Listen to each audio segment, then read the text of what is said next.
Waterfront Village with my friend, the zombie, Jonathan. You're looking good. Jonathan just got an awesome face paint job. What do you think? I like turtles. All right. Who likes good news? Everyone? Then good news, everyone! What's going on, everyone? It's Nina Infinity. Welcome to my channel on this Friday. It's Good Friday. It's Good News Day. And I apologize for being late, but I am here. I'm here. And it's getting that time of year. Well, not the Christmassy kind, but the spooky kind. Ooh, Halloween is soon, and I'm excited. I love Halloween. I love dressing up. I love pumpkin carving. I love getting candy, not candy corn, actual candy. And I just love all things celebratory. I like Day of the Dead. I like all the cool things that has to do with Halloween because I feel like I'm a kid at heart. So Halloween is that time that brings like that inner child comes alive. And I just love it. I have so much good news stories to share with you all this week, and I'm excited to do that. Nesquick sent a $2 super sticker. Thank you so much. I think it was a what was it? It was a pear. Like he's like, yeah, what's up? We're cool. We're cool. So thank you for that, Nesquick. And then NVIDIA for $5 says, my second favorite news source on YouTube. Wow, second favorite. Second favorite. I wonder who's the first. But second favorite is good. Second favorite is good. I'm fine with that. Welcome, NVIDIA. Thank you for being here. We got Deranged Lunatic. I'm pretty sure he sent a rose because, I mean, it's got to be a rose, but maybe it isn't. I'm going to check. It's a black cat. It's festive. It's a black cat. Meow. Thank you. Thank you. Deranged Lunatic, changing it up and subverting expectations. Thank you. Thank you for that. I see all you guys in the chat. I love you guys. Please make sure you smash the like, share the stream, all that good stuff. Tell everybody we're talking here. We're talking about good news, talking about all the good things. Spike and Madness, are you early? No, I'm late. Philip says, Gary's a bad influence on Nina. It's true. It's true. One of these days, maybe I'll try pineapple pizza and I'll like it. It's never happening. No. Am I pregnant? No. No, I'm not pregnant. What a weird question to ask. I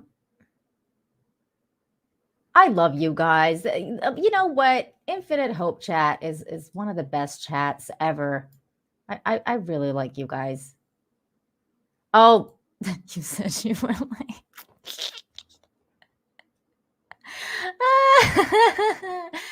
No. Oh, NVIDIA, you know what? You know what? Sorry, dude, I got to give my first to Chris. You know what, girl? That's perfectly fine and acceptable.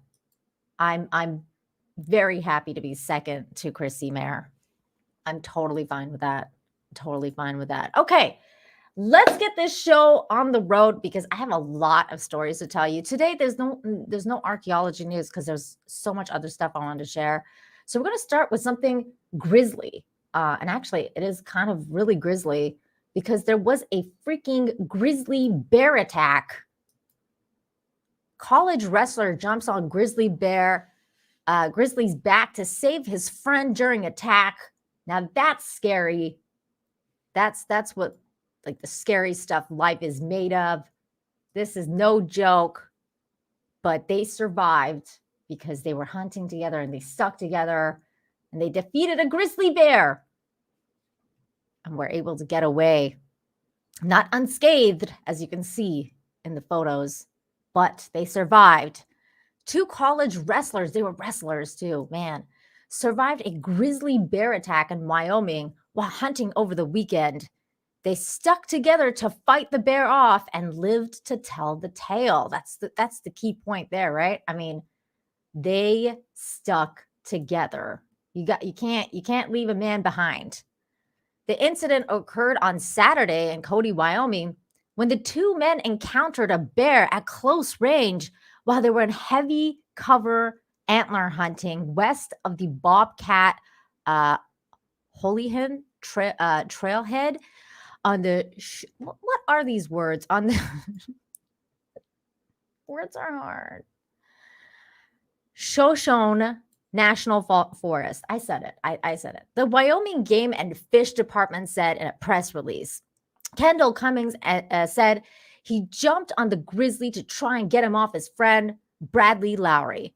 I grabbed and yanked him hard by the ear, Cummings told Cowboy State Daily. I could hear when his teeth would hit my skull. I could feel when they bite down on my bones and they kind of crunch. Oh, that's so scary. Can you imagine being part of that? The two men were somehow able to break free of the attack and call 911. One of the victims was flown by a helicopter to a local hospital while the other was taken in by an ambulance. Both men, wrestling teammates at the Northwest College, reportedly underwent multiple surgeries after sustaining major lacerations to the body and face. But Lowry and Cummings are both counting their blessings and consider themselves lucky to have survived. I don't know what I'm going to I don't know what I'm going to pay him back. I owe him everything, Lowry told Cowboy Daily Press regarding Cummings' heroic actions that saved his life. We'll be best friends for the rest of our lives. Well, heck, yeah, you will. I mean, he saved your life, didn't leave you behind. That is an insane bit of news. And I had to share it because it's scary. But it's at the same time, it's like, oh my God, friends stuck together and they survived. So there you go. Gaming a what? Trademark is here and sending a super sticker of, I don't know what it is. Let me check. Let me see if I can see it. It's a doggy. He's a little doggy. He's just sitting there. He's just, hi. Eek, says Charlene. I know. Scary stuff. It's scary stuff, but they survived. True friendship.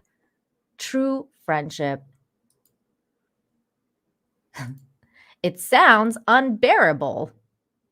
Oh my God. Wow. But yeah, that was that. So there you go. Crazy, scary news, but it ended well because they stuck together. Next. Oh, by the way, I got my iSum. Look, that's a bit of good news. I got this week. I got to read it still. Now I kind of wish I had bought two because I don't even want to open it.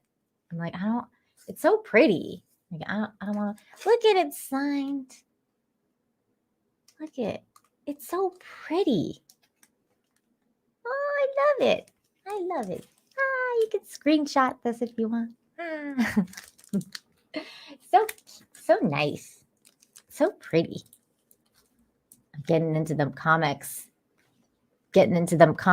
My Mexican friend told me he has a bunch of old school Mexican comics and he's like, you want them? And I was like, are they in Spanish? And he was like, yeah. And I was like, why not? I'm like, okay, sure. Maybe I'll learn how to speak Spanish and then I'll read the Mexican versions of all the comics that I've ever done. Like Mexican Superman. It'll be great.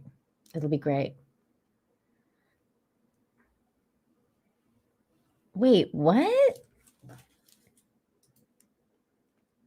No. Well, maybe a little. Is that what that looks like? I think he's going for the stomach, but I guess that's pretty close. Man, that iSum. All right. Well then. I guess we'll figure that out. Batman #1 in Spanish. That's got to be amazing, right? I hope he's got cool ones. You don't know Spanish? No, not yet. Well, muy poquito. I know a little bit. It's not like I know nothing. I know stuff. I can understand it a lot more than I can speak it. I can understand a lot more. The speaking comes with like self-confidence, and I don't think I have enough self-confidence to speak it as much as I want to. But hopefully that'll solve in time. Gringa Nina, it's true. It's true. It's true. It's all my friends' fault because they all speak Spanish or they all speak English and they won't practice Spanish with me. I blame them. It's not my fault. It's not my fault at all. I will take no responsibility. But I will share this news with you because this is amazing. A farmer was injured saving a puppy. His town rallied to bring in his harvest. A farmer in Frost, Minnesota, crashed his car while swerving off the road to avoid a puppy. He saved the dog, but ended up with serious injuries. His community came to the rescue, harvesting his crops for him. This dude is a hero because he risked his life for the doggy. That's amazing. A German Shepherd puppy ran into the middle of the road, causing Scott Legreed, 50, to crash into a cornfield. He suffered multiple injuries, including a broken shoulder blade, broken ribs, 2 cracked vertebrae, a collapsed lung, and a concussion. Damn, this guy really, really rescued that dog. Like he put his own life at risk. I got knocked out when I came to. I couldn't move, he told the Washington Post. I couldn't even reach up to get my cell phone from the dash of my truck. I remember saying, Lord, I'm going to need some help here in the next 5 or 10 minutes. A motorist driving through the area found Legreed and called 911. He was taken to the hospital. Doctors told him that he would need several months to recover before he could drive a tractor again. This meant that he would not be able to bring in his October harvest of soybeans and corn. That's a big deal for a farmer. That's a really, really big deal. When his community heard the news, they organized a plan to harvest Legreed's crops. More than a dozen farmers from Frost and surrounding towns showed up at Legreed's farm with their combines, trucks, and grain wagons. Others organized lunches for the group. They also chipped in to mow Legreed's lawn and feed his dogs while he was in the hospital. Oh, that's so sweet. This is a busy time of year for farmers, so it's meant the world to me, said Legreed, who lives alone. But I guess I really wasn't surprised. I'm lucky to live in a community where people have always looked out for each other. Frost is known for being a quaint, close-knit community. Only 198 residents call it home. That's a small town. That's a really, really small town, which is really cool. I mean, it's so funny because usually I just love small towns and like the small town mentality. You got to stick together. You got to stick together. It's just the way it is. So thank goodness for that. And the doggy's okay. The doggy's okay. I live down by the river, says Mark. That's cool. That's cool. Happy Pumpkin Month to you, Sergeant Herbs. I really like your icon and your name. That's amazing. What's going on, Russell Hall? I see you. See you in the chat. What's going on? Okay, next story. We've got another cool story about this dude right here, who's a Texas trucker, is named Highway Angel for stopping to rescue a police officer pinned in the vehicle. There he is. He's out trucking.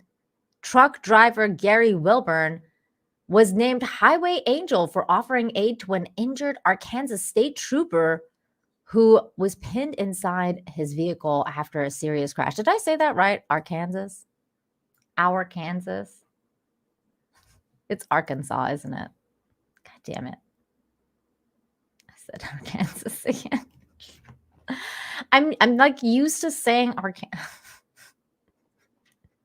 I'm used to saying Arkansas. I mean Arkansas. I'm pretty sure it's Arkansas. God damn it. He's out trucking. He's doing his trucking thing in Arkansas. And then the Truckload Carriers Association bestowed the honor and shared the incredible story on the afternoon of October 4th near Forest City, Arkansas. Wilburn was driving very slowly in the heavy traffic, and he came across a crashed state trooper's vehicle on the side of the road. Every other motorist was passing the vehicle without stopping to look inside. Now, see, that's uncool. That's uncool. If you see someone in need of help, you gotta stop. I was in traffic for an hour before I saw the troopers at the trucker from San Antonio, Texas. Some of the stuff I noticed was insane. No one's calling the police. Cars are driving by and no one stopped to help him. That's uncool. But he came along because he's a hero. Wilburn, who drives for Anderson Trucking, called 911 and reported what he found. He was banged up really bad, Wilburn said. Lower legs were broken, upper legs were broken, and he was pinned. His legs were crushed really bad. He then stayed with the trapped officer until the emergency personnel arrived, and he was airlifted to the local hospital. Wilburn, who is still upset that no one stopped, did not know what caused the accident, but said that he is usually the man for the job. I'm that idiot that runs into the burning building and pulls out pets. When I see something like that, I can't keep going on about my day. And that's what makes him a hero right there, because he cares about other people other than himself. Since the program's inception in August 1997, nearly 1,300 professional truck drivers have been recognized as highway angels for exemplary kindness, courtesy, and courage displayed while on the job. And you know what? I would say that every single trucker in Canada is also a highway angel, because they basically rescued Canada. That's what they did. There's no word on the officer's condition, unfortunately, but the Seymour Trucker Hero stories on GNN. So if you're interested in that, go check that out. But this dude's a hero. He did what he had to do. Good for him. NVIDIA for $2 says it's our Kansas. Don't let the chat gaslight you. Oh, I thought it was Arkansas. So it is our Kansas? Or are you gaslighting me? I don't know who to trust anymore. What is this world coming to? Thanks, NVIDIA.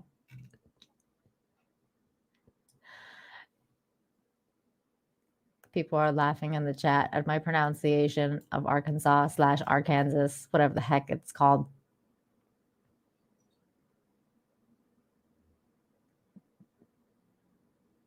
Charlene's confused. I'm confused.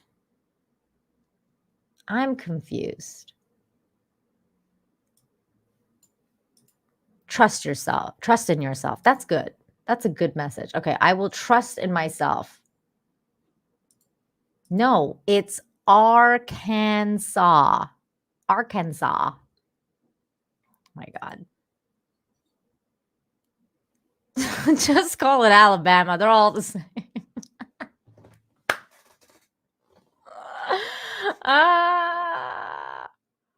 Arkansas.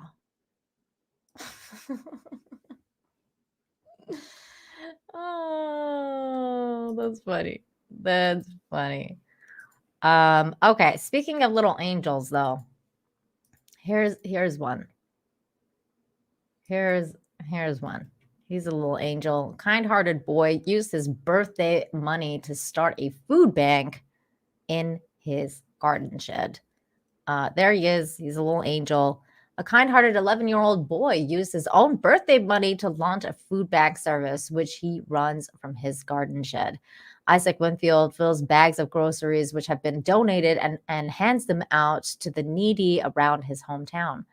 Since starting the food bank in 2020, the service has grown so much that Isaac's family bought a shed to store the hundreds of donated items.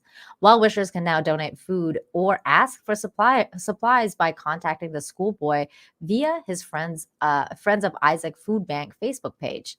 We'd always donated to food banks, and during the pandemic, he would take food parcels into school, which would be given to people in need, said his very proud mom, Claire, who added that recently Isaac had moved to the specialist school, which didn't have a similar program, leaving him depressed that he couldn't continue to help people. Being the resilient little lad that he is, he said, "It's all right." I feel like this gotta be said in British. I'm gonna try and say it in my very bad British accent. "It's all right. We'll give them food at my house." Okay, I'm gonna stop that. I'm not gonna torture you guys with my British accent. Said Claire. I was laughing, but he was just broke. He had just broken his arm, so I let him do it to cheer him up. I doubled what money we gave them normally for food parcels, and he went off to Halsey. Hold on, let me just check something here. Okay, we're good. We're good. His parents gave him a lift in the van. There he is in the van, which is cool. At a weekends, which has been customized with Isaac's insanely recognizable rainbow logo. But sometimes it's Isaac who takes the bags of groceries to people on foot. Those in need are also able to go to Isaac's food bank shed in his hometown of, wait, now how do I pronounce this word? Now it's the British's turn, the British people's turn to confuse me. Redditch? Pretty sure it's Redditch. Worcester? Redditch Worcester? Which is open 24 hours a day and help themselves. With a little bit of help, he put all the food he bought in a little greenhouse with some lights and started offering it from there. Claire remembers someone spotted it and put it on one of those Facebook community sites, and it went mad. The greenhouse lasted 4 weeks before I had to go and get a shed because we ran out of room. Now Isaac is planning to expand the service and has local charities sponsoring him to open a food bank in the town. He has attracted the help of big sponsors like Morrison's and local charity called Building Bridges to keep his food bank operational. There is his van with a little rainbow. YouTuber Mark McCann, who I have no idea who this guy is, donated the aforementioned van. That's cool. This YouTuber donated the van. Fully taxed and insured to help get the food bank mobile. We have a big shed on the driveway, and operations will continue from the house. Luckily, we have a big driveway. Isaac was born with a rare chromosome disease, and the food bank has helped massively with his confidence, and he can't read or write.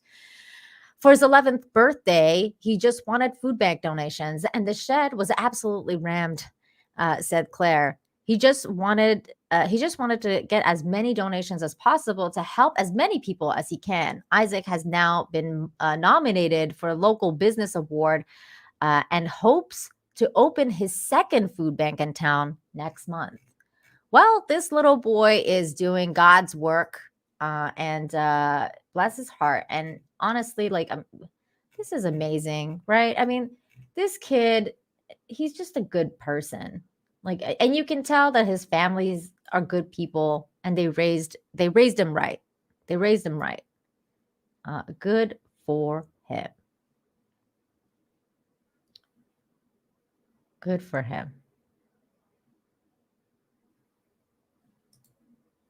Redditch? Really? That sounds funny. I live in the town of Redditch.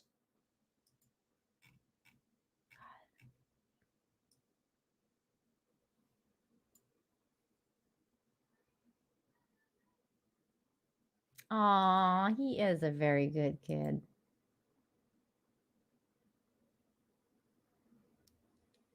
I like how people try to teach me words in the chat.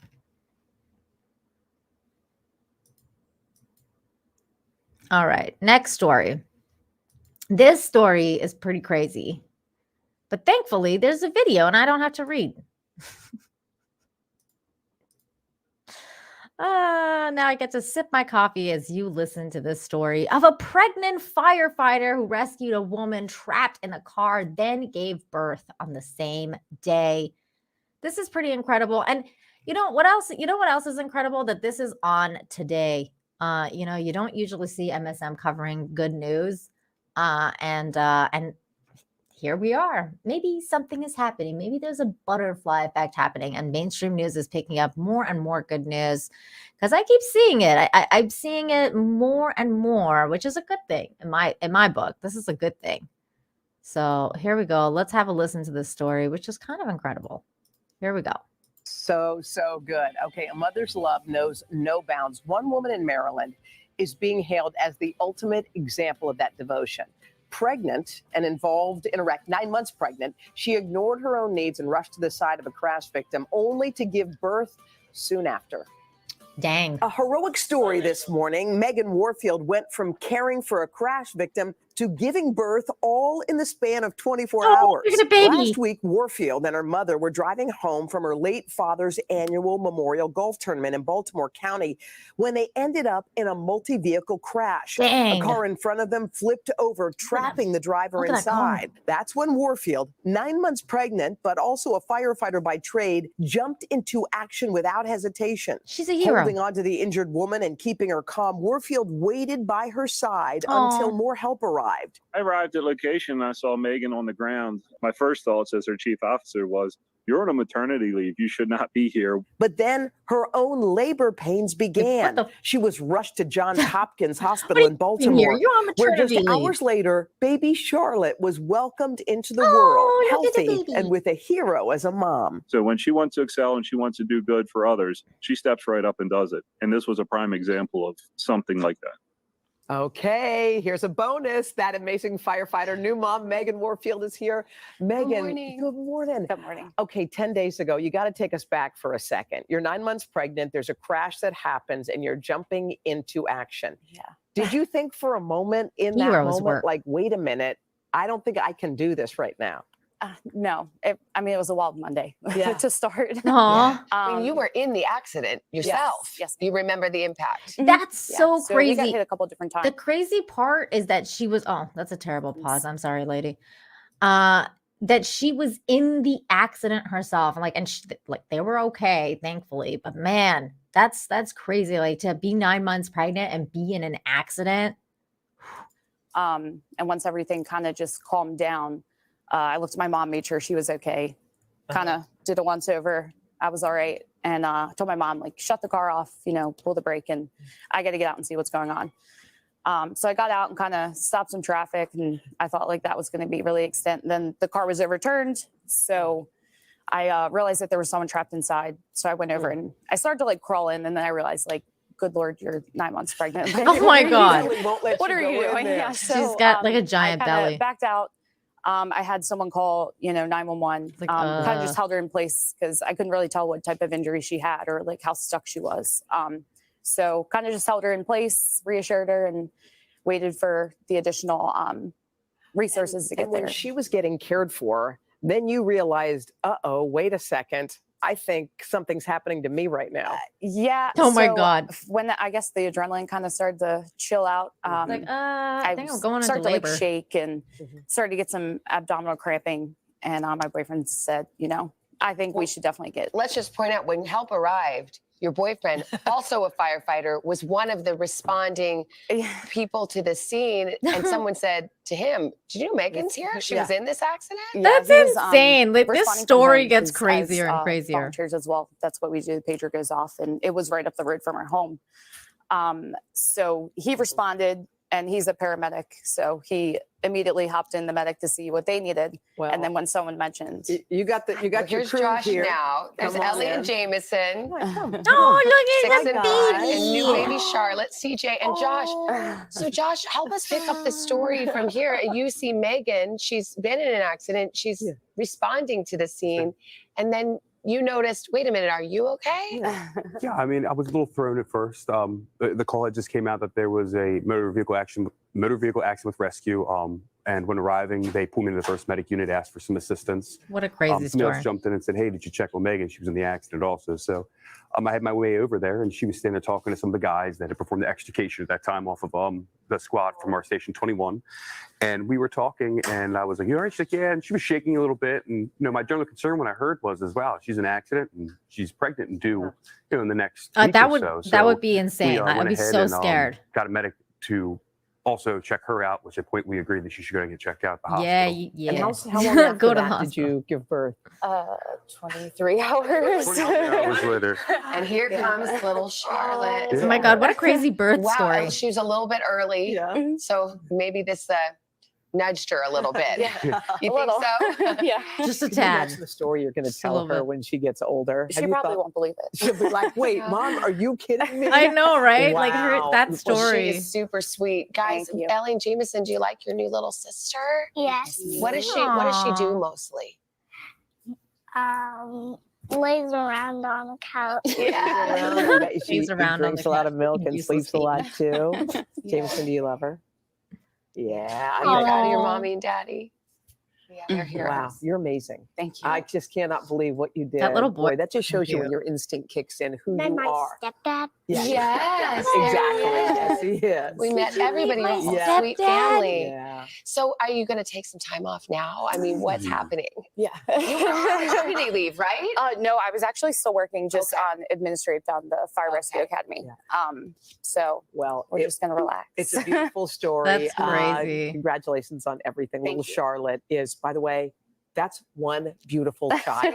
I know, it's so cute, Yeah, a little okay, baby. let's show you're beautiful. Oh, yeah. Oh, We no. see you. We see you.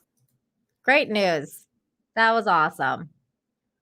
I'm glad that mainstream news is picking this stuff up more and more. XSL for $2 says, when will you bring Chrissy on Infinite Hope? Chrissy's been on here before. She came for my birthday stream last year. I don't know if she's been on a single one, but she's always welcome. Like if she wants to come on, she can come on. Like it's not a problem. It's just she's usually really busy and then has Friday night tights afterwards. So I know it'll be like a long stream for her, but I can invite her. Maybe I'll invite her for my next like round show, which will be in a few weeks. So I'll see. I'll hit her up and see if she wants to come on. But she's been on here before. She's been on here a couple of times. I think she was on for my birthday stream. She was on for another stream too. I forget what it was. I forget which number it was, but she's been here a few times. Charlene wants Jane Theory on here. Oh, okay. All right. Maybe I'll hit up Jane too. I want to do more collabs with more YouTubers when it comes to this show because I think we could all just really use a break. But you know, I think more people need to find this show. So next story is also a heroic story. Oh my God, you guys, there's like an ant or something crawling on my, I don't know what it is. Maybe it's not an ant. I don't know what it is. It's crawling on my mic. Like, what are you? Here is another cool story about a bunch of heroes on their honeymoon. Hero honeymooners rescue sleeping babies from burning nursery in Spain. Instinct took over. I mean, you could say that again. Dang, here's the story. Doran Smith and David Scalante had been waiting 2 years to go on their honeymoon because of the pandemic. And just like the last few years, their trip to Barcelona was anything but normal. The Bristol couple says they were heading to tour a park, phone in hand, taking video, when they say they noticed a group of women panicking. I saw a flame coming out of the doorway next They to the door rescued that them. these women had come out of. So I said, oh my God, there's a fire. That's when David says he ran in, realizing he was in a nursery where no one spoke English. Kind of just instinct took over, and I found myself Aw. like looking at it, like 15, 20 babies sleeping. That's insane. And immediately just kind of lined everybody up, and we started grabbing them, putting them into the crib. Doran and others started helping too, getting the kids to safety as they say smoke filled the room from what appeared to be an electrical fire. My We gosh, were just literally what a taking nightmare. cribs with a few kids in it and rolling it across the street to the high school lobby. It was just a crazy, and it probably only happened, it was like probably 10 minutes, but it seemed, like an instant.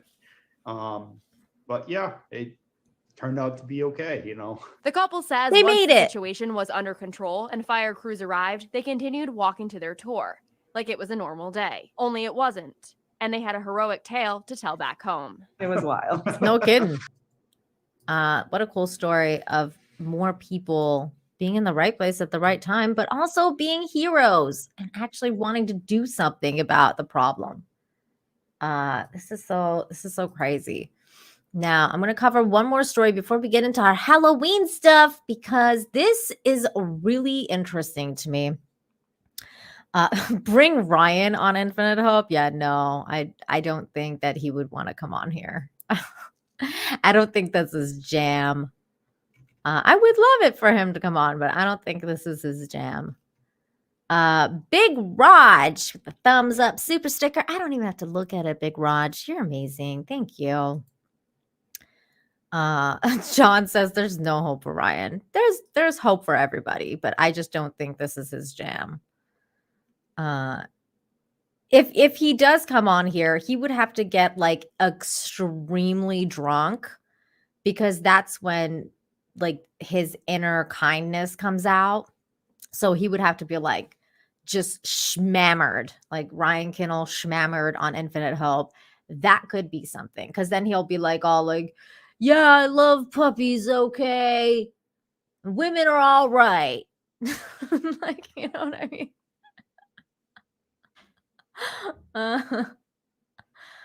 I would have to get like, I would have to be like, Ryan, come on the show, but just get extremely drunk before you come on. That would be fun.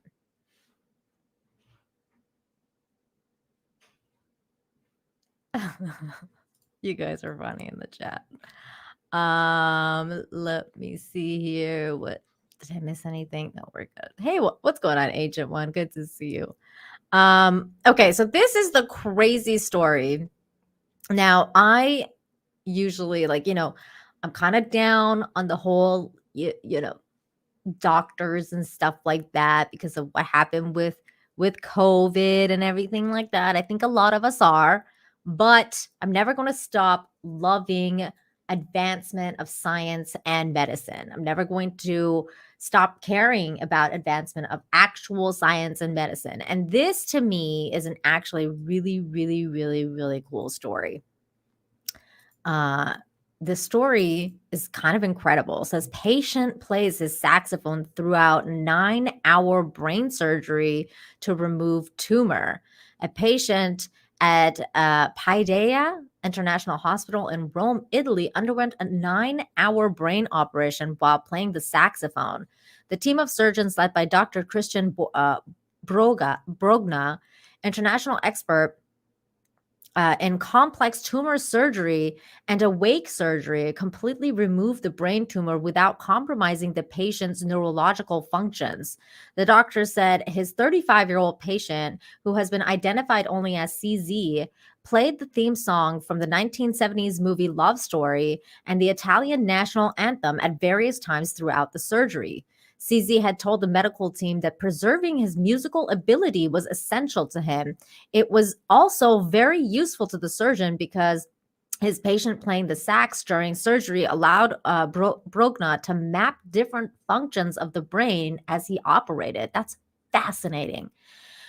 To play an instrument means that you can understand instruments or music, that you can understand music, which is a high cognitive function. It means you can interact with the instrument. You can coordinate both hands. You can exercise memory. You can count because music is mathematics. And you can test vision because the patient has to see the instrument, and you test the way that the patient interacts with the rest of the team, he said. The procedure was on Monday, and CZ was discharged early Thursday morning. Brogna said that he was proud that his patient had been able to go back to his normal life, and proud that with each operation, knowledge of this branch of medicine is advancing. Every awake surgery not only allows to obtain the maximum result in terms of removal of the pathology, but it is a real discovery. Each time it offers us a window into the functioning of this fascinating but still in many ways mysterious organ, which is the brain. How insane but kind of cool is this story? I like it. I like it. 200 Watt Studios, hi, says for $5. Hail, sweetheart. Hail, chat. Thank you for the good vibes. I move into my house tomorrow. Yay! I'm so happy for you. That's exciting. Aiken for $2.99 says, good morning, Nina, everyone. I hope you're well. I hope you are well, Aiken. I hope you're doing good.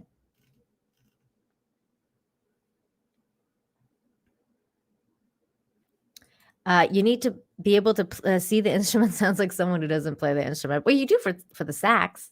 I played the sax. I played the alto. Some instruments you don't necessarily have to see. Yes, congrats, 200 Watt Studios. That's so exciting. So exciting to go into a new home. What's your, what do you guys dread more? The packing up and moving the stuff, or the unpacking? I feel like, I don't know. Sometimes I hate the moving part, but oftentimes I hate the unpacking even more. Because it's like, man, then sometimes the boxes just stay there forever because I'm like, I don't even know where to put this. The unpacking sucks. I don't know. Because the packing is just like, okay, you're just packing and you're just, putting stuff in the box. The unpacking is like such a dread. It's like, oh, now I got to find a place for everything. Let's see. Okay. Wow. The chat's really mixed on this one. Packing up, unpacking, packing, moving, unpacking, packing. This is fascinating. See, this is an interesting psychological study of whether people like unpacking or packing more. That's weird. 200 Watt Studios for 5 says, my brain surgeon had me self-pleasure during surgery. I hate that I'm reading this so seriously, 200 Watt Studios. God damn. This is a family-friendly show, 200 Watt Studios. I wanted to make sure that function wasn't compromised.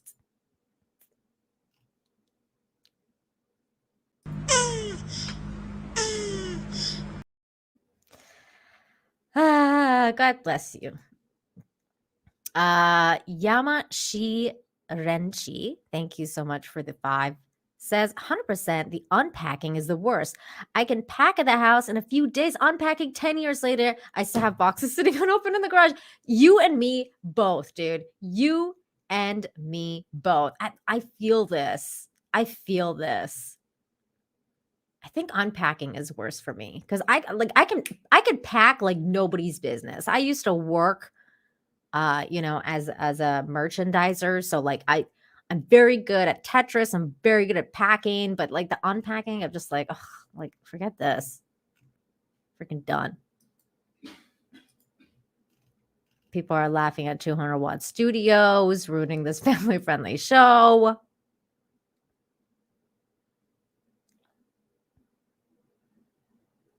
I'm shaking my head at you, 200 Watt Studios. Bob Hill says, I was going to call you Bobby Hill, from King of the Hill. Bob Hill says, I hate both packing and unpacking. That's very understandable. It's very understandable. This is a good point too. Unpacking feels like opening presents to me. That's interesting. Maybe I'll think of that the next time I'm unpacking boxes.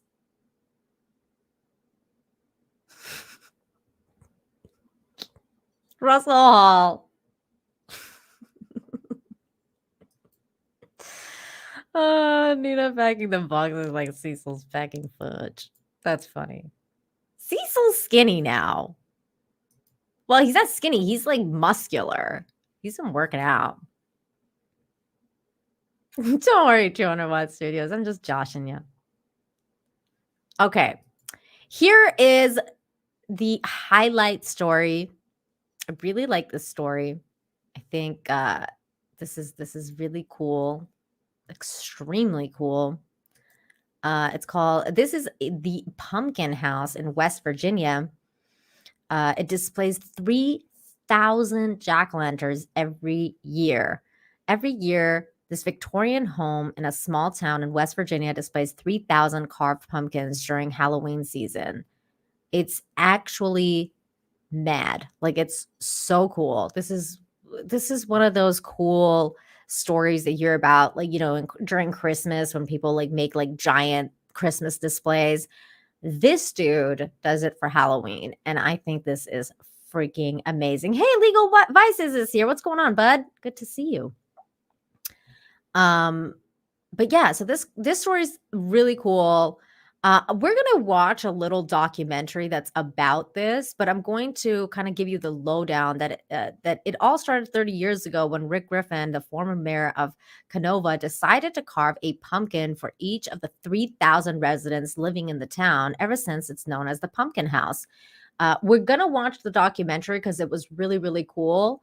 But just in case they claim me and I have to cut it out, I wanted to let you guys know what the story was. And that's the story, is that they basically come from all over the place. Volunteers come from all over the place to make this possible. And it's one of the coolest things ever. But we're gonna watch this now because this is quite amazing. I'll fast forward some parts of it because it's like 12 minutes long. But this Pumpkin House has a history that's unexplainable. It started actually in 1978.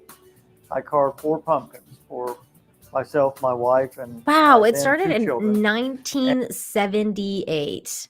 That's a long time ago. And began each year to add a few at a time. They went up to 12, then to 48, 50, and finally we reached 120. And then when I moved, there was a break for a couple of years when I was living above the pharmacy. And then when I moved to Beach Street into the Joseph Miller home, which is a historic home on the National Historic Registry. It was a home of Joseph Miller, it's got history. Maybe it's haunted. A personal friend of President Grover Cleveland. Ooh. I looked at the house and said, wow, just think how many pumpkins we can put on this old Victorian home. And it really got out of hand. We jumped to 500 and then to 1,000. For the year 2000, we went up to 2,000 pumpkins. And all the volunteers complained that it was overwhelming. So I didn't do 2,000 the next year. I did 3,000. And we've kind of stuck with that number, and they've quit complaining ever since. The first year I came here, my husband drove me by the house, and I thought, my goodness, look at that, you know. But to see how hard Mr. Griffith works for the display, and the people who help him, not only the volunteers who help carve pumpkins, but we have to have it. There's electricians, there are carpenters, there are people of various, occupations. People who come are from there to all assist him with the over display to help make him. sure that everything works according to his plan. The Pumpkin House is year-round in many ways. I drive my children crazy with getting ideas during the course of the year. We'll be out to eat somewhere and we'll look at some object and I'll say, hey, that could be a pumpkin. And they'll say, Dad, please turn it off. This guy's It entire attracts life people from- is like freaking making pumpkins. Now, this is the cool part about this. I think it's around here when he starts talking about like what it actually takes for people to do this. To me in crates, in boxes, that hold anywhere from 50 to, if it's a small pumpkin, 75 or 100 pumpkins. And then that's generally the first weekend in October. And for the next 3 weeks, my daughter and I will be in the backyard drawing the faces. We save notebooks. Each year we add drawings to the pumpkins, and I'll flip through the pages and then transcribe freehand onto the pumpkin. And people say, well, I can't believe you do that freehand. And I always tell them, we've done over 40,000 pumpkins. This year we'll pass, I think, 50,000 pumpkins. And if I can't draw a pumpkin face freehand by now, I need to quit. And then about 5 days before CK Autumn Fest, we will have the volunteers begin to show up. This part is so cool. Kids will scoop the pumpkins. What we I need one of those usually do thingies. is have hole saws to cut the bottoms hole out of the saw. pumpkins. Then the kids will scoop them. Then they are transported back to the tables with the faces drawn on them for adults to use jigsaws and carve the pumpkins out of the See, this is jigsaws. the cool Then we have part, is that volunteers they who get put them into everybody large vats involved. to rinse them. We put a little bit of actual bleach in the water in the hopes that that will retard the growth of mold and bacteria. I don't know if it works, but it makes us feel better. But then That's interesting. I wonder if it does actually work with the bleach and the water. I wonder if it works with like stopping bacteria. He says he doesn't know if it actually works, but it makes them feel better. But I wonder if it does. after they're drawn, we'll drain them and set them out onto the displays all through the yard. See, they don't cut the top of the pumpkin. They cut the bottom. The pumpkin wall which that is really cool and smart. goes to the music was probably the neatest part of it. This is the women's choir, the men's choir, the titles. Look at and this year over planning. here, I'm going to try to do a Meditate. puzzle for people to try to solve. But there are 540 pumpkins in the wall, and each pumpkin has to be in its precise location, so I have to number them. Man, if I lived near And this then, place, I would be there helping. I'd be put like, Humpty let back me together give me again. that pumpkin. I'm gonna carve the ish out of this part. This is so cool. I can't believe they do this with the concert with the lights. That's amazing. It has 32 circuits, and the 32 circuits each control a sound effect and a light. So when the orchestra is playing, say, the 1812 Overture, the violins will light when the violins play. The violins will go dark. If they're playing softly, the violin section that is drawn will be actually very, very dim and light. And as the volume of the music goes up, the brightness of the This light is amazing. increases. It's fun to watch because it will flash. I had a high school band teacher tell me one time that he brings his band each year to see it so that they can see the music, not just hear it. See, that's and try cool. to What a pick out cool the teacher, instruments too. as they're playing. And so it's a lot of fun to watch. What a cool teacher to bring his students to see the music. That's really cool. I'm gonna fast forward The here a little 3,000 bit. pumpkins are delivered into the backyard, and it's quiet. And I see all of the work that I know, the thousands of man hours that lie That ahead is of a us. lot of work. And I have this thought, what if it gets cold and rains for 2 solid weeks while we're doing this? And it's me, 3,000 pumpkins, and no volunteers. What am I going to do? It's never been a problem. We have had rain. We have had cold weather. It's never we have been a had 90 problem. degree People heat, just come because and this the is good amazing. people of our area show up, stand in the rain, stand in I the would blowing, blustery fall weather, and do everything they can to help us do that. I'm amazed. I estimate 600 or 700 people a year, most of whom I don't even know, just walk into my backyard and out of the kindness of their hearts say, Oh, that's so what can I do cool. to help? That's pretty amazing to see the number of It's like all the volunteers people that- coming together to that come in carve and, all these youth pumpkins. groups, groups from Marshall University, church groups, individuals. I mean, makes it's just me so unbelievable happy. the number of people that come to help scoop and build and, All the and kids, carve and, and I the mean, just adults, and everyone. everything has to be done. It takes an army to do it. Every I think it's also a background. learning experience for many of the young people that this hard work is what makes it possible. This hard work is what There's makes it always possible. some That's interesting right. stories It's a great that you hear lesson. there about what this means, not just to children, but to adults too. How it brings that sense of childhood back to even senior adults that they remember. People really enjoy this and take it serious. It's something that our area and our community is proud that we have. I And bet. so I think that's something that was totally unintended that we really enjoy. And a story along those lines too is, why do you do it? The closest we've come to a good explanation was provided to us by a lady on a walker who slowly made her way up my driveway into the backyard. And I was kneeling over a pumpkin, carving the design. And I looked up, and this woman was standing over me with tears in her eyes. This is and such she a cool said, "Who story." owns this house?" My first thought was, "Oh no, a pumpkin's fallen off the roof. I'm going Aw. to get sued because it hit her grandson." Oh my God. And I sheepishly said, "I do." And she said, "I want to tell you something. As you grow up, you lose the wonderment of childhood. Never true. again do you feel like you did on Christmas morning or when you got your first bicycle. You don't have that same excitement. But today, I enjoyed this display so much. I had that feeling, and I recalled it from my childhood, and I just wanted to thank you." Well, I stood up and I started crying, and I hugged her and I said, "Ma'am, that's the sweetest thing anyone's ever said to us about why we do that. We always think of the children, never the enjoyment of the adults." But we've had experiences like that that add a dimension we can't measure. The massive amount of pumpkins is just unbelievable, because we had been here amazing. before, but we had just driven Take by, this part. and the experience is completely different than walking, than driving by if you walk through. Need to do it. I could stop it now if we wanted to. It's the most unstructured, structured thing in my life. Aw. I know what we need to do. I know when we need to do it. I have no idea if there's going to be anybody there to help us.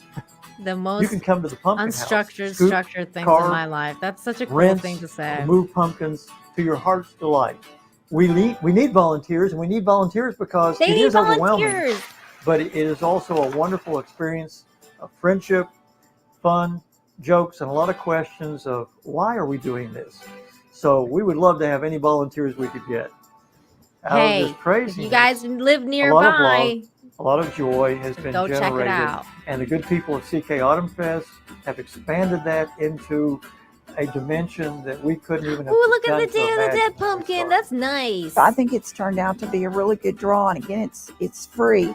And the people who carve And and, it's scoop free. and do all those things seem to have a really great time and come back year after year to volunteer. You can contact us at our website, www.ckautumnfest.com. Click on the Contact Us. There you go. That's the story. Isn't that cool? What a cool story. I thought it was. The Front Porch Conservative for $4.99 says, Nina, thanks for sharing the story about the pumpkin house. This attraction is very near where I live, and folks do all they can to make it a success. Oh my God, that's so cool. You live near there. Oh my God, that's amazing. I wish I could go and see it. I want to go volunteer. That's so cool. That's amazing. If you have Twitter, you should go and take pictures and post them on Twitter and tag me. That's amazing. Thanks for sharing that. 200 Watt Studios for 5 says, that's amazing. Just think, so much work and love put into something that won't last. That's extraordinary for something temporary. I totally understand it because I have an obsession with pumpkin carving. Like I look forward to it every year. And it's really cool. And I like the fact that it doesn't last.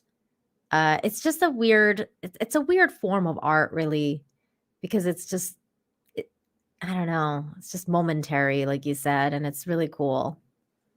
I have plans for this year's pumpkin. It's going to be an interesting one. Let's see how it turns out. That is so true as well. Like if you make friends over there, like carving pumpkins together or whatever, it's probably gonna last. You're probably gonna be like friends for a long time after. That's really cool. You've never carved a pumpkin? Charlene, you gotta do it. It's so fun. It's so fun.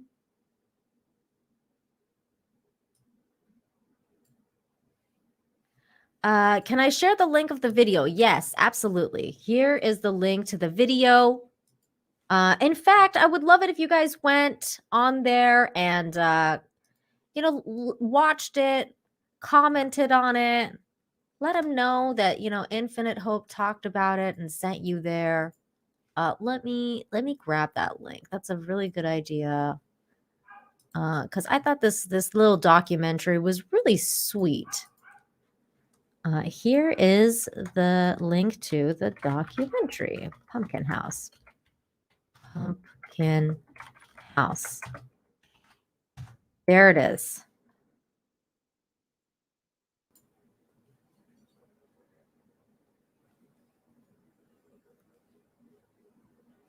There it is. They're working on it even now. That's so cool. I love it. I love it. I wish I could go. I wish it was like Star Trek time where you could like beam yourself there. I would just beam myself there. All right. We've got more Halloween news, people. I just want to let you know that. Because if you thought that was cool, this is also really cool. You might find this also very interesting. For Halloween, you can rent the 3-story Ghostbusters headquarters and even wear the suits. That's freaking cool. There's something strange in the neighborhood, and it's up for rent. Sony and vacation rental company Vacasa are taking bids for the holiday rental of a fully furnished, fully functional, and fully frightful Ghostbusters headquarters. A group of friends can win a 3-night stay at the recreation of the building set used in the famous 1984 movie in Portland, Oregon. If you live in Oregon, you have a chance to go stay at that house.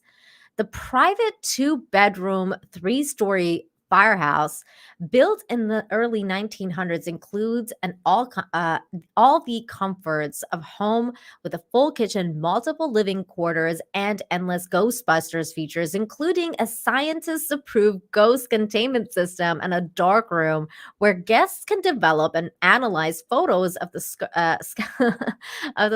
of Carpathia. The beds are freshly made, the ectoplasm has been expertly cleaned up, and the pantry is stocked with Stay Puft marshmallows and cheesy crackers as long as Slimer doesn't get to them first. We're dedicated to the details, and the Ghostbusters firehouse in Portland is no exception, Allison Lowry, CMO of Vasaka, told CNN. I think they have better pictures on there. Among these details are perfect replicas of the flight suits worn by the Ghostbusters to take all possible Instagrammable experience to the next level. It's designed to be enjoyed by Ghostbusters super fans and travelers with a sense of 1980s nostalgia. Like, there's one of the pictures. Here's the coats. All of Egon's essentials, including the smoking ghost straps, a PKE meter, proton packs, aura video analyzer, and even an ecto containment unit, are available throughout the firehouse to guests. So guests have everything they need to send ghosts back to their place of origin or to the nearest convenient parallel dimension. Visit vacasa.com, listing on October 21st, 2022. That's today at 10 a.m. PT for a chance to experience the Ghostbusters firehouse in Portland for a nightly rate of $19.84. That's like nothing, plus local taxes in honor of the year of the first movie was released. That is so cool. And then this is the CNN article because the CNN one had a bit more pictures. In here, there's the car. There's the office, the pool table. You got the video games back there. There's the Ghostbusters pack. That's cool, right? I think it's incredible. That's fun. This is why I love Halloween.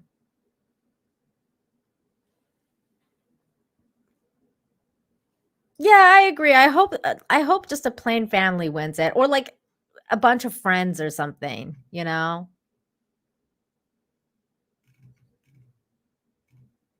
That would be cool. I hope whoever wins it is going to be like a super fan of Ghostbusters because they really deserve to go to that. Reminds me of the Star Wars Star Cruiser, says Spike and Madness. Well, you know what? Speaking of Star Wars, I have Star Wars news as well. They baked a replica of Star Wars hero Han Solo frozen in carbonite, now in bread for Halloween. Isn't that cool?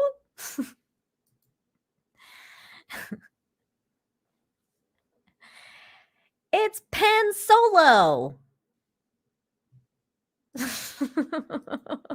What a segue, right? A California bakery created a Han Solo 6-foot replica of the Star Wars hero frozen in carbonite out of bread. Sci-fi fanatic and expert baker Hannah Lee Perven spent 100 hours on the life-size sculpture.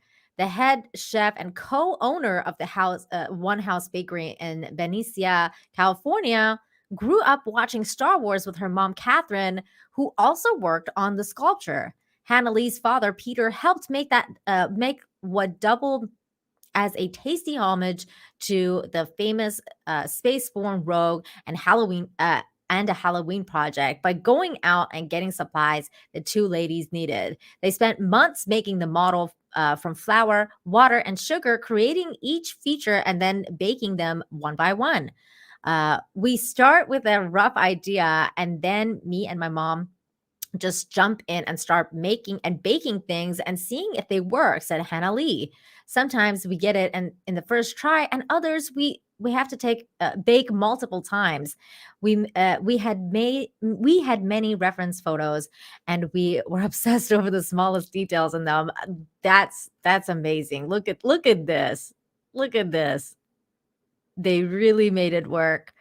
First, they made the basic body shape, and before they moved to the face and hands, the sculpture went on display outside the shop on the 9th of October after nearly 3 months of planning and 12 to 14-hour shifts. That is quite incredible. That is quite incredible. You guys, I sent this story to Anna, and I was like, you should go check this out. But she lives like way too far away from it. So she was like, I would if it was closer. My mom and I have been brainstorming iconic images in the sci-fi universe at the 37-year-old. We settled on Han Solo stuck in carbonite because it was one of our favorite moments in Star Wars. It was also a little scary for Halloween, and we thought that we could really make it look cool using the properties of the dead dough. My mom instilled a true love of sci-fi in me. Aw, she added, it's kind of our thing and we share it together. The shop also currently features a Pain DeLorean, a scale model of Boba Fett, inspired bounty hunter protagonist of the Mandalorian Disney Plus series. The fierce and tasty space fighters dressed in bread armor, sculpted according to Hannah Lee's exceptional attention to canon. That's interesting. Let's see if they have a picture of not Han Solo, but the other one. No, I don't want to see that. Let's see. Oh my God, their bakery looks amazing. I just saw like so many baked goods, and I was like, can I'm hungry now. That was a mistake to click on that. Here, I'll share with you what I'm seeing, and then you'll be like, oh my God. Oh my God, look at that. Oh my God. I want some. All I wanted to do was see a picture of the Pandalorian, but there's no pictures of the Pandalorian. So, but you can, there's job openings apparently. So if you're in California, you can go and check it out if you live nearby.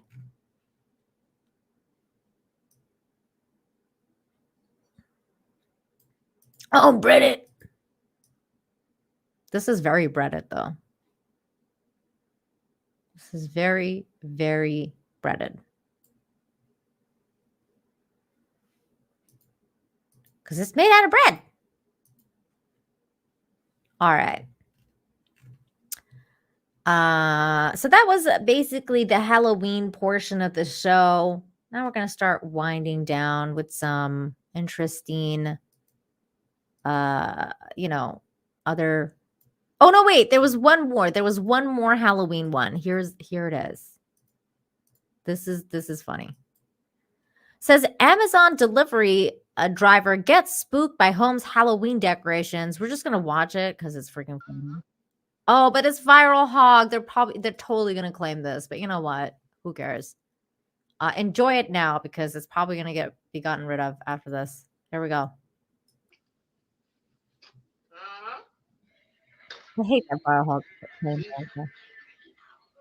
Y'all ain't gonna give me today.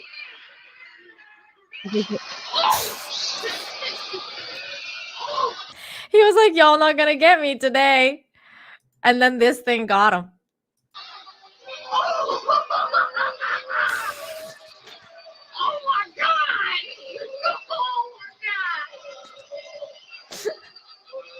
Oh my God! I love this house. I swear to God. Oh man. They just scared the shit out of me. You guys just scared the shit out of me, he says. Oh, he was like, I love this house. Y'all just get the shit out of me. And he walked away. That was so funny. That was so funny. I enjoyed that. Okay. So that was it for the Halloween portion. And then there's this, which is hilarious. Man annoyed by passerby putting bread in his bird bath catches the culprit red-handed. For weeks, a man has been wondering who has been placing bread in his bird bath. It turns out that that crows do not care about signs. The hilarious story was shared on Facebook by the homeowner. This is what he wrote. So there's the bird bath with the bread inside it, and there's the note.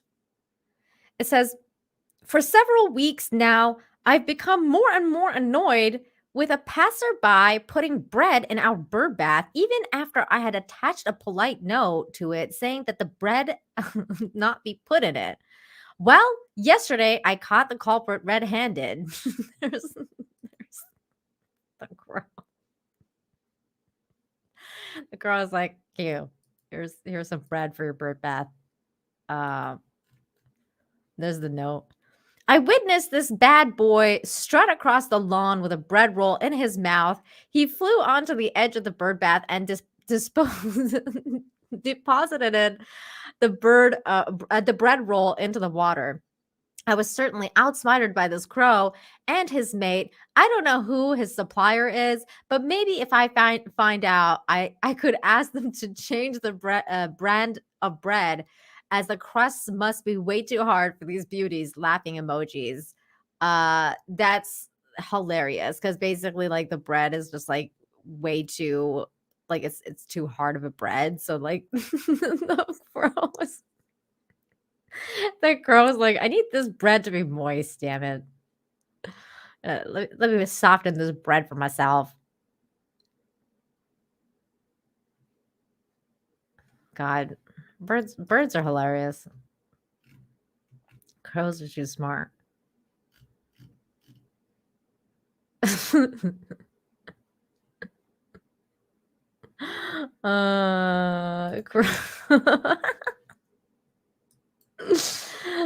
Moist bread for the win.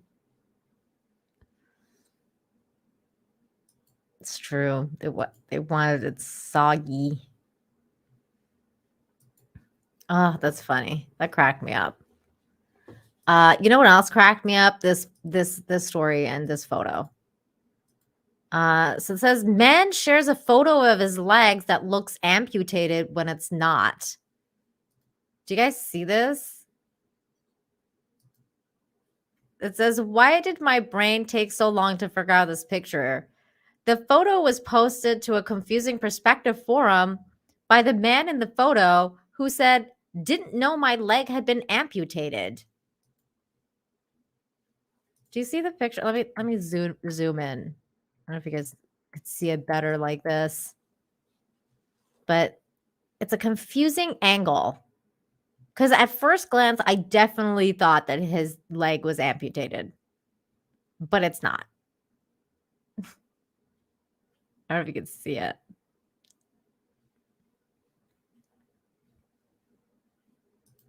That's funny. He has both of his legs, but your brain is probably having trouble processing what's going on here. Help, I have read every comment. I don't see it, one user wrote. Really? It took me like 2 seconds to see it. It took me about a half an hour to realize I still can't see it, another said. Really? Ignore the shadow and just praise the placement of the folded t-shirt once you get it. That's the key. It's like who can't see this? I mean, it's pretty. Here, I'm zooming in more. Can you guys see? Is it Mark the Cyborg? Yeah, it's just a shadow. It's just a shadow.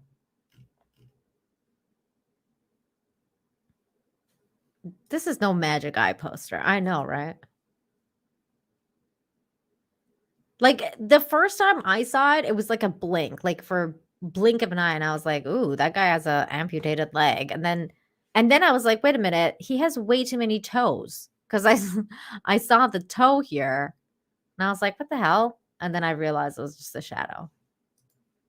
This all happened within a span of like 5 seconds in my brain.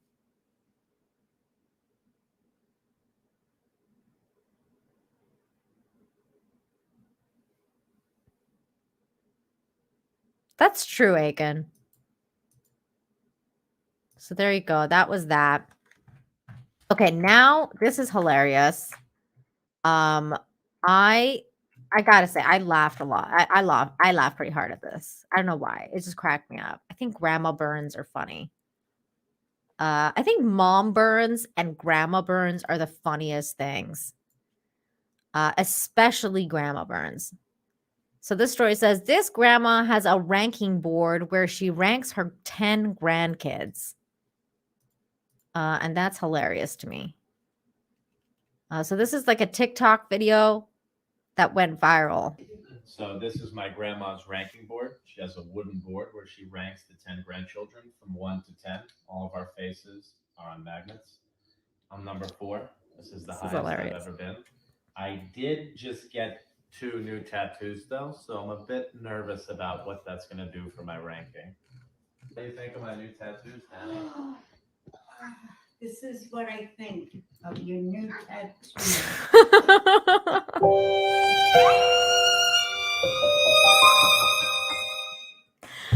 Oh, that's funny. This is what I think of your new tattoo. Freaking downgraded. This is so funny. So then there's an update. So it started as a joke, a gift 2015. My grandson Christopher and his girlfriend, they made it and they brought it over to us. She said, Dan says not visiting as much or calling is always a recipe for demotion. And tattoos, definitely tattoos. So this is an updated video. Here's an update on the leaderboard, the ranking of my grandmother's leaderboard of the children, the grandchildren from 1 to 10. I have risen to 6th. There we go. Number 1, it's invalid. She lives next door. She moves herself. Number 2 and 3, doctors. He's a dentist, so I don't know why he's 2. He should be 3. And everything else, those are stories for a later day. I want to hear the stories. This guy like literally tempted me to make a TikTok account and actually follow him, but I didn't because I'm still not into TikTok. I was like, no. But that was, I don't know, that cracked me up. I was like, that's funny. So there you go. That was a very cute and funny story that I enjoyed. And now it's time for the cute animal portion of the show. It's time. So this is not very cute, at least to me. Like I thought this was insane. But it's sparked a pretty heated debate in my Twitter feed. And some people are like, it's good. Some people are like, it's bad. Some people are like, you know, there's other creatures that are worse, like pit bulls. But I could never do this. I'm not a fan. I'm not a fan of snakes. This is the video. So, Jesus Christ, this thing. This is crazy. I think this is insane. Personally, I think this is absolutely insane. But I mean, I guess snakes need love too. Like, I don't know. Like, I don't know what to say. I'm not a snake person. I'm not a reptile person. But I don't know. Like, there was people commenting about how like it's safer than a pit bull, and I was like, really? Like this? Like a freaking snake? Like it could eat her. It's eaten bigger things than her. I don't know. I personally think it's freaking insane. There was a lot of comments like that. Like, hopefully it's not hungry. Yeah, because like if it was hungry, well, she would be its lunch.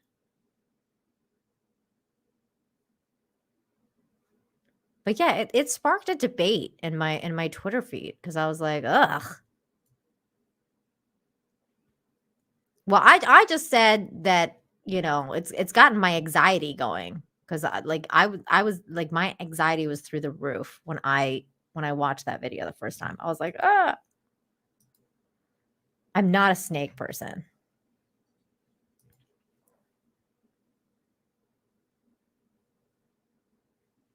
Some of the conversation in chat right now, I'm just like, that was my reaction. I was like, holy. I'm not interested in giant snake pets, personally. I'm not, like, I just can't. Like, I'm more of a, you know, a cat or a dog person. But then again, I don't know. Speaking of dogs, here's a cute video of a doggy.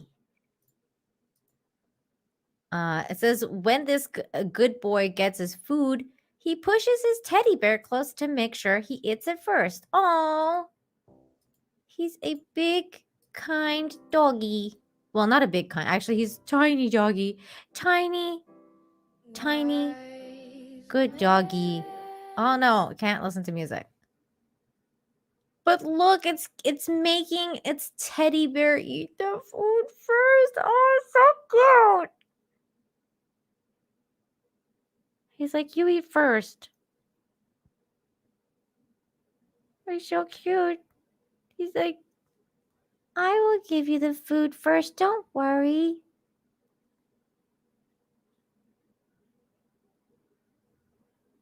Oh, it's just so adorable. He's a little kind little sharer. He's like, I'll share my food. I freaking love that dog. That's freaking cute. So there was that. This person is like, I've seen it all. I mean, I think now I have too, because what the... This is that song like, fly me to the moon. What the fuck? What is happening in this? Hey, Tom, good to see you, buddy. Yeah, puppy. This is the animal portion of the show. We're going to be watching a lot of puppies and kitties and cute animals. Look at this. This dude's like dancing with a freaking shark. Fly me to the moon. Who leads? That's a good question. That's hilarious. Oh my God. Can't believe somebody did this.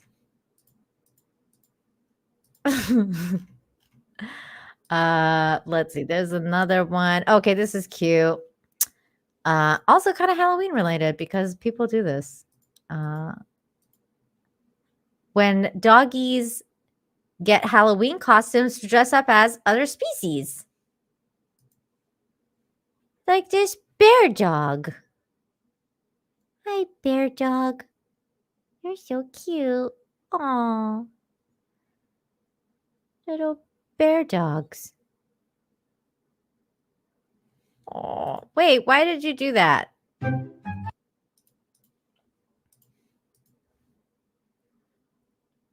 It glitched. Oh, look at the little bear dogs. Look at the little bears. They're the little bear dogs. Oh, look at. That's way too freaking cute. That's way too freaking cute. The slow-mo. Oh, the slow-mo is amazing. Oh, look at the little lions. The little lions. Hi. That's too freaking cute. That's too freaking cute. They're so cute. Oh, they were little Oreo Ewoks. Oh, they're so cute. Little Oreo Ewoks. Oh. Here's a kitty cat one. Little kitty cat. This is he's trying to pull a fast one on the other kitty cat. The Great Escape.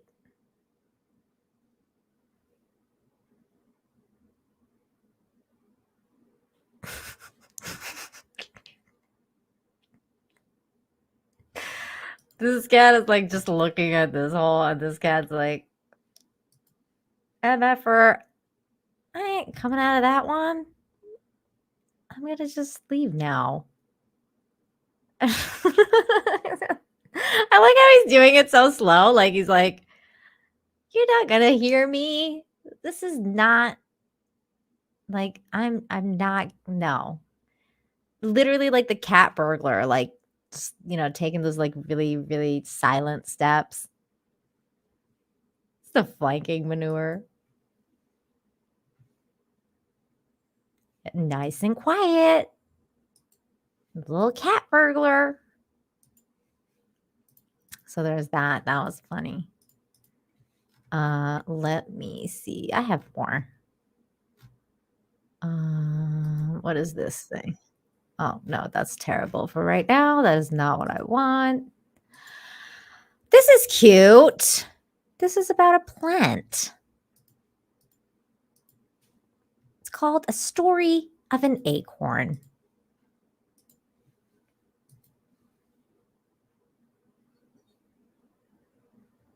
I like these kind of videos where they show you just like, it's like like it speeds up. I like it. The time lapse. I like the time lapse videos. Look how cool it is. It's from a seed, it becomes a tree.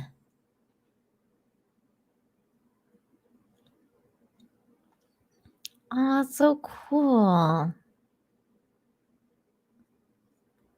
He's becoming an acorn tree.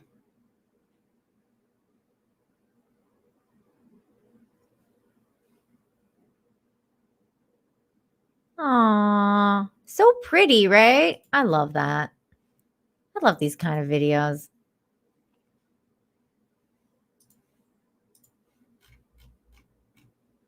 Oh my God. Somebody post like for that acorn thing. It's like, that's the next step. Because that's basically what's going to become. It's going to become a giant acorn tree. That's funny. Let me see. I have more. Oh, look at these puppies. Get ready for more puppy love. Is it more puppies? Puppies going swimming.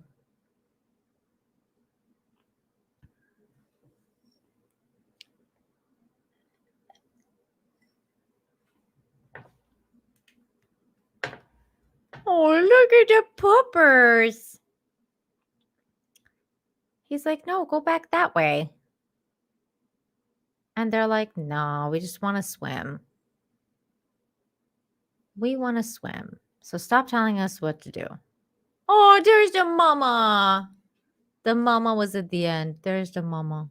There he is. There she is. Well, I'm assuming it's the mom. Maybe it's the dad, but I'm assuming it's the mom. Let's see. I'm sure I have more. Oh, this is cool.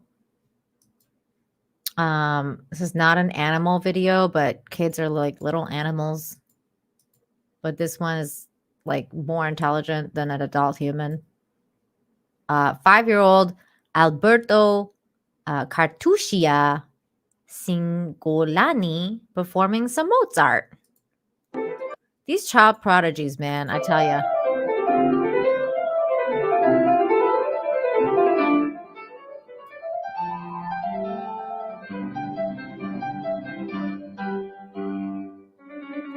Little prodigy. Just a little musical prodigy. He can't even reach the pedals.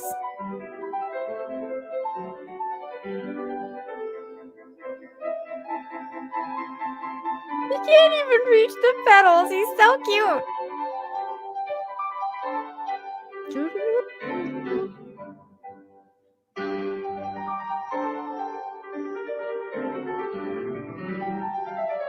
Oh my God, he's amazing.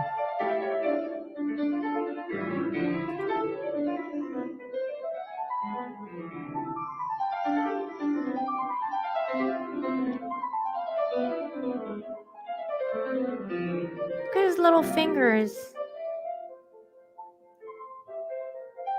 Look at his little fingers.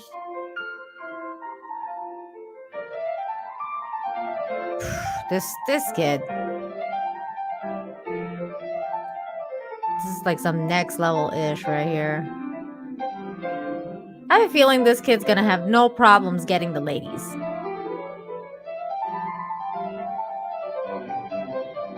Later on in life. Like, hey, you want me to play you something? I've only been doing this since I was 5 years old.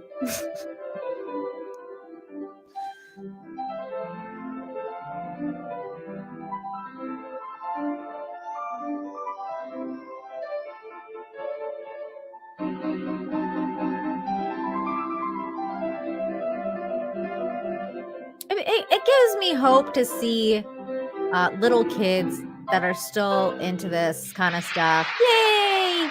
Good job, little kid. That there's still good parents out there nurturing the natural gifts of their young children. Somebody posted like, oh, this one is so much better. Apparently there's a competition going on in the comments. We'll be the judge of that. Because that kid was like freaking 3 years old. Or was he 5? No, he was 5. This kid looks older to me. And this guy says, this one here is so much better. I'll be the judge of that. Well, not because he's singing.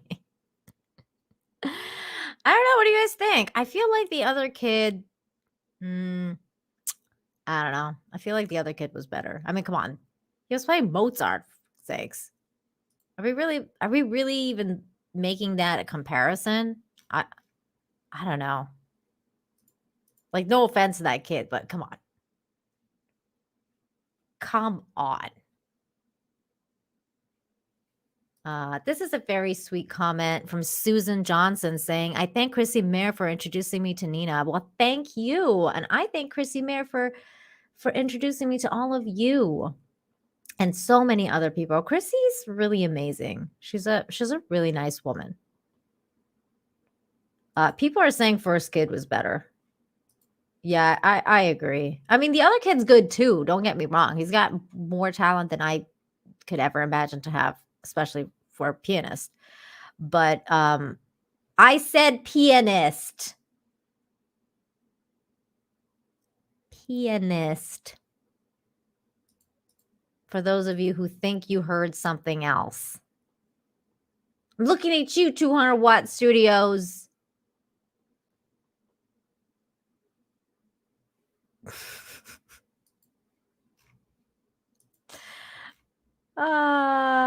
Okay, back to some more animal videos or something. My God, I have so many bad bookmarks. Okay. Hey, you know what?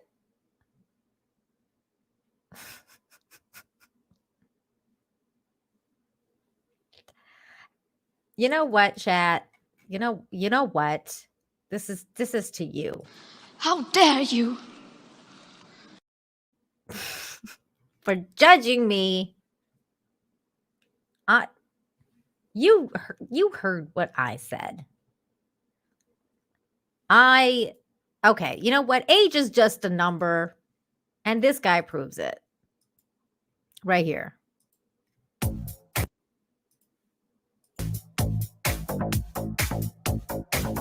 Get it? This guy's 82 years old. Let's go.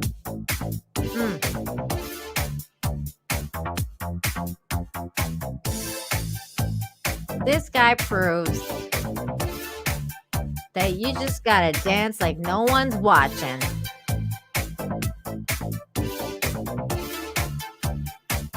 Look at this guy. Get it? He getting it.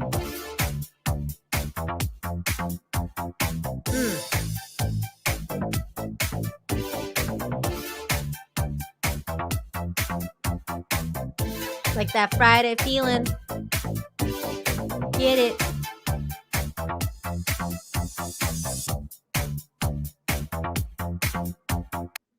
Love it. I loved it. That was great. That was great. Gotta dance like nobody's watching, man. You gotta do your thing. You gotta dance, dance, dance. There was some other stuff I wanted to share. Where is it? Hang on. I have so many bad bookmarks now. I gotta get rid of these bookmarks that are terrible bookmarks.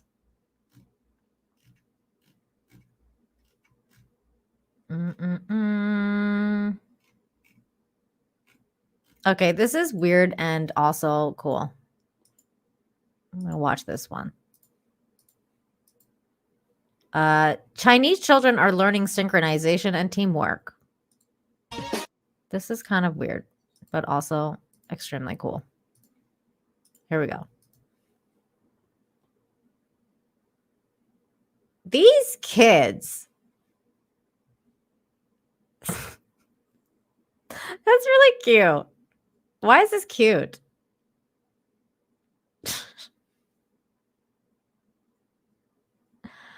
I love it. I'm into this.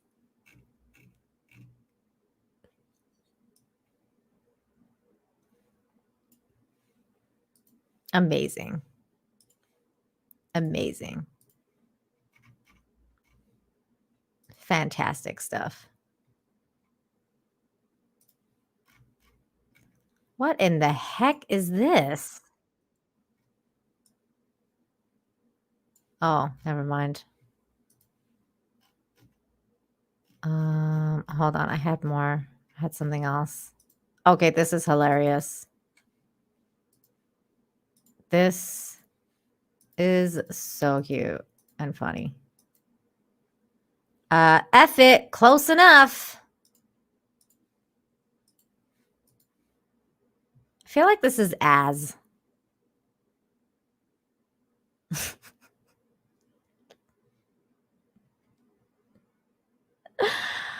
Oh, I feel like this is like as. He's so cute.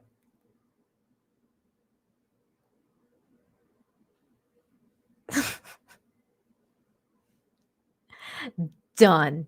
Yeah, he's done. I'm done. I'm over it. He's like, this is as far as I'm willing to go. Like, come on. Low effort seal. Yeah, that seal's got that Friday feeling. It's true. It's true. It's like, I'm done. Okay, this is really cute. You got it. You got to hand it to the Lil Mac. Lil Mac. Can't listen to the song though. Oh, he's so happy because she kissed him. That's so cute. He wants another one. He's like, can I have another one? She's like, nah.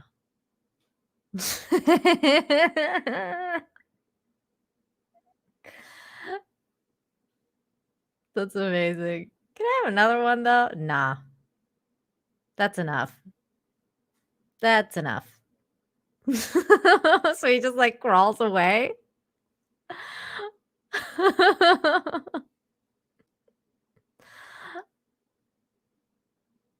That's freaking adorable. I love that he went for another one and she was like, nah. All right, you guys. I think that's it. That's the show, everybody. It's been fun. It's been lovely to hang out with you. I'm going on another show tonight. A very small YouTuber invited me to come on. His name is Nick Ricada. It's not going to be on his Ricada Law channel though. On the on YouTube, it's going to be on Rumble. So you're going to want to make sure that you are following Nick on Rumble, because I'll be there later tonight. I think the show starts around 11 p.m. Let me just grab his Twitter or not Twitter. He's banned off Twitter.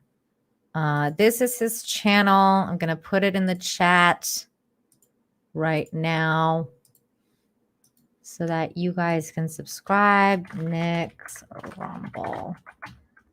We're going to just hang out tonight.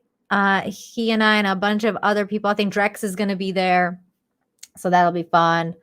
And then Sunday, I think I'm doing some sort of stream. I haven't decided what we're reviewing yet, but I think we're doing the stream next or this Sunday as well. And then what else do I got going on? Okay, so next Friday, for Infinite Hope, it's going to be the 28th. And that's going to be a special Infinite Hope because I will be in costume.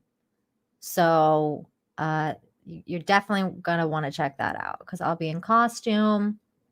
I mean, you're going to want to check it out anyways, but I'll be in full costume that week.